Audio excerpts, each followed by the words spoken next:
Hey, what's up, guys? I'm going to be reviewing the Apollo Go in this video. Now, presentation-wise, I'm pretty much punting it. I'm not going to show you guys an unboxing or any type of uh, images of the Apollo Go because I think you guys can find that elsewhere. Um, this is going to be, and also this is going to be a non-in-depth and non-technical review of the Apollo Go. Uh, yeah, I'm just gonna give you my 2 cents um, of what I think of it so far. Uh, I've only ridden my Go in total. I think maybe for 3 hours so far. The only other scooter I've owned before the Go is the City Pro 2022, which is more or less the same as the 2023. The 2023 with its upgrades is like not even that much, in my opinion. So I'm still fairly new to the e-scooter market. So consider me a casual e-scooter person. But anyways, you're gonna see me looking down because I'm gonna be reading off of my notes. Let's start with the pros. If Apple were to make an e-scooter, this is what this is what their scooters would look like. It's not bloated or mechanical looking like what you see in most other scooters out there. They mostly all of them they just look ugly in my opinion. That's why I like the Apollo brand of scooters. The next pro is this one's a huge one. It's the fenders. Okay, compared to the City Pro, the fender on the Go is perfect in my opinion. Because it will make your life easier in terms of cleaning. Um, there'll be less nook and crannies for you to deal with, especially for me, because I live in BC, Canada, where it rains a lot, like maybe 3 out of 4 times a year. Uh, you want to be spending less time cleaning in the hard to reach areas as much as possible, and you don't want to be using water hose and risk having water seep in somewhere it shouldn't be, right? One of the reasons why I didn't like the City Pro and why I sold it is because of the maintenance aspect.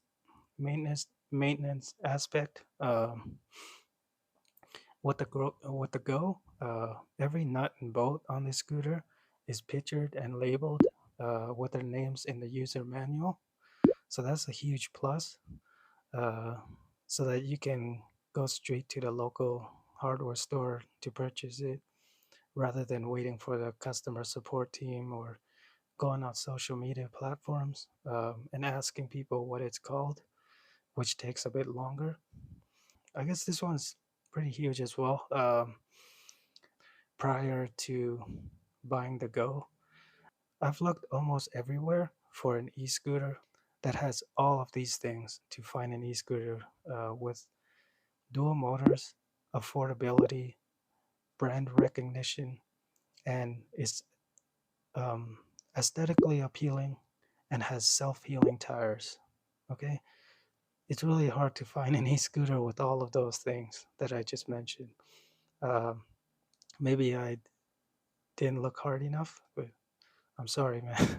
But yeah, um, they basically given me what I was looking for in an e-scooter, a bare bones dual motors e-scooter. So yeah, uh, let's jump to the cons now. The cons. Okay, the first one. This isn't a huge issue, but the final price for this in Canada, when I bought it, which isn't too long ago, is about 1,700. Okay, Canadian. That's almost $2,000. Uh, it was advertised at 1,500, and obviously, with taxes, made its total come to a bit over 1,700. Um, that's just a tad bit higher than what I would have liked. in my opinion. The price with tax included should be 1500 maybe, to be fair, but I'm not going to complain. You really get what you paid for here. The quality on the go is just a premium feel. Okay, it feels just like the City Pro, if not better. Okay, the next con is I'm sort of 50-50 on this. I'm not a huge fan of regen brakes, but I still use them. Like I still like them, and it's great to use. But it doesn't make sense having it there when you're not supposed to use it. You know, according to the user manual, you're not supposed to use the regen brakes when the battery is fully charged. Like you're supposed to use it when it's 90% or lower. Otherwise, it's gonna damage the batteries or something like that, or damage the control system. The next con, my Go started making squeaking sounds already while I was writing just earlier today. So that's kind of annoying. Um, I'm going to double check every nut and bolt on my Go just to see if I can fix the issue. But I'm not sure if this is my Go personally. Yeah, I don't know why that is kind of shady. Okay, so that's pretty much the pros and cons.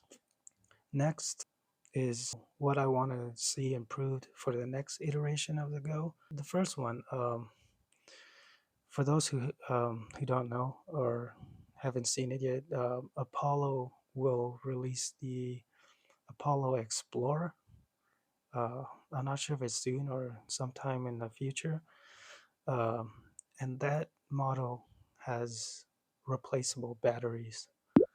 And I think that would be pretty cool to have on the Apollo Go. If the battery is almost out, you don't have to like worry about charging it again. You can just swap out the battery and put in a new one. But yeah, this isn't a knock on the Go's battery life, as it's currently excellent and has enough juice for your riding pleasure. Okay, so I don't want you guys who are thinking about buying the Go to say like, or to think, oh, is the battery really that shitty? No, it's actually really good. Okay, the next improvement is what the batteries, okay, or the regen brakes. Like I mentioned earlier, uh, in my honest opinion, I think it's like maybe 50 to 75% there.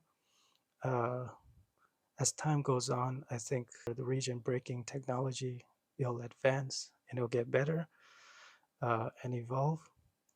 But right now, I mean, I like it. I like to use it, but I just feel like um, it can get even better. Yeah, that's it for the improvements. Okay, my final thoughts and recommendations for you guys out there who are thinking about getting it, okay? Or are thinking about getting either the Apollo Air, Apollo Go, or the Apollo City Pro, okay? If you're already set on the City Pro, uh, my advice to you is to wait until they release a newer version that will have a better fender design, okay?